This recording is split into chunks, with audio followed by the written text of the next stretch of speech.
if I'm going to use this mic, well, I'll try and see if I can stay away from getting feedback here from this. But if you know my age, my gender, my family status, my profession, my income, and where I live, you can probably predict with a fair degree of confidence that I voted for Obama, that the next car I buy will be a Subaru, and that neither of my children have served in the military.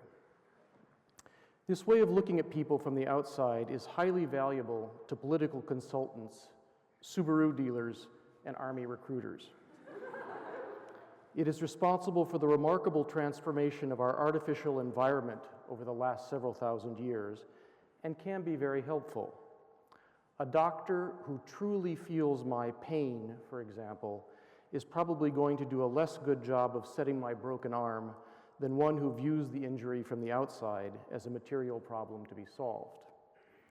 This view from the outside is the way I sometimes experience other people, but it is not the way I usually experience myself. Most of the time, at least, I experience myself, and I presume that most of you experience yourselves, as a character in a story. If I ask you who you are, you will probably tell me a story rather than telling me your height, weight, and body mass index. When I am faced with an important decision, I ask myself what our hero, Jeff Ryder, would do in these circumstances, and I project different outcomes in the form of different stories in order to imagine and evaluate the effects of making this or that decision. Given the importance of narrative for my understanding of the world and my experience of myself, it is easy to see why narratives play such an important role in human culture. I learned to tell stories about myself and my world by consuming all kinds of stories. Stories I hear, stories I read, stories I see on TV and in films, stories I tell myself and others. The best way for me to learn how to tell stories is to consume them. And the richer my reservoir of stories, the more stories I have heard, read, or seen, the more models and more story elements I will have to draw on in creating my own stories about myself and my world.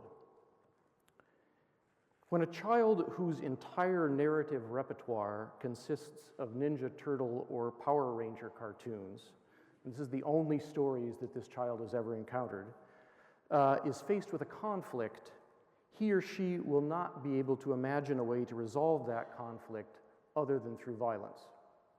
And I think often of my son who, when he was much younger, played all sorts of video games and was blasting things and blowing things up and tearing them apart and so on. And I would always walk up behind him and watch for a minute, and I would say, "Where's the negotiate button?" Okay.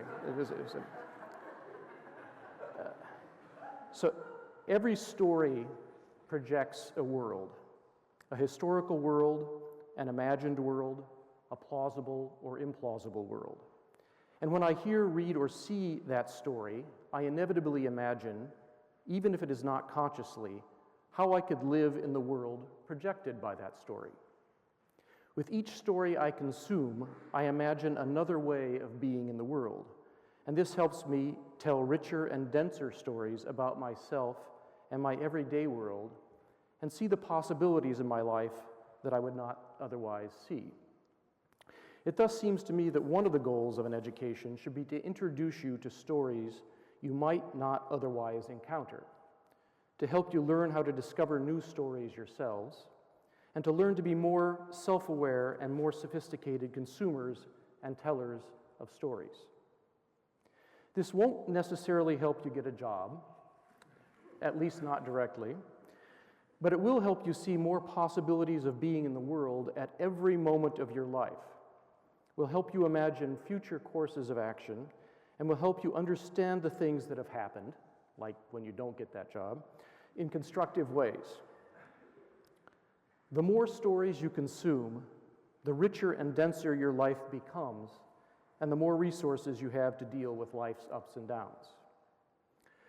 Most of us understand the importance of biological diversity, but if we have only one type of corn and some blight wipes out that type of corn, we're in real trouble. But cultural diversity is equally important. If the world ever speaks only one language, if it ever has only one culture, if it ever has only one set of stories, it will be far easier to control people, and we will lose our adaptability and resilience. A silly example of this is if someone asks you to go ice skating, if someone asks me to go ice skating, I ask myself, can I ice skate? Do I ice skate well? Am I going to make a fool of myself or whatever?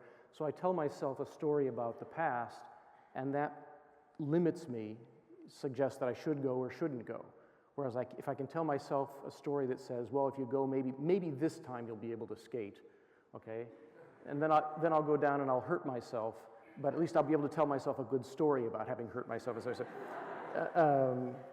We need an elsewhere, an outside, stories that open new worlds to us in order to be able to think, to criticize, to innovate, to change, and adapt. This is why it is important to consume not only stories that were meant for us, stories that were composed with someone like us in mind, but it's also important to consume stories that were not meant for us.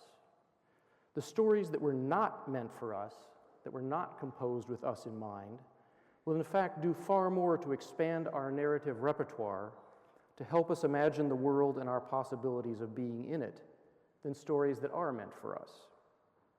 As we look around ourselves today, most of the world is becoming more and more like us. Cultural diversity, like the ice caps, is diminishing at a fairly rapid rate. And I had the good fortune to finish high school in Brussels, so I went to Brussels when I was 16 first. And when I go back now, Brussels looks more and more like Stamford, Connecticut. I mean, it's harder and harder to tell places apart from one another because they start all looking like one another nowadays. The one place that is constantly becoming more different from us is the past. And there are many, many more past stories than there are present ones. Past stories are by far the greatest reservoir we have of human experience and human imagination, of all the power and resilience of the human spirit. Consuming past stories will deepen your reservoir of story more quickly and more profoundly than consuming present ones.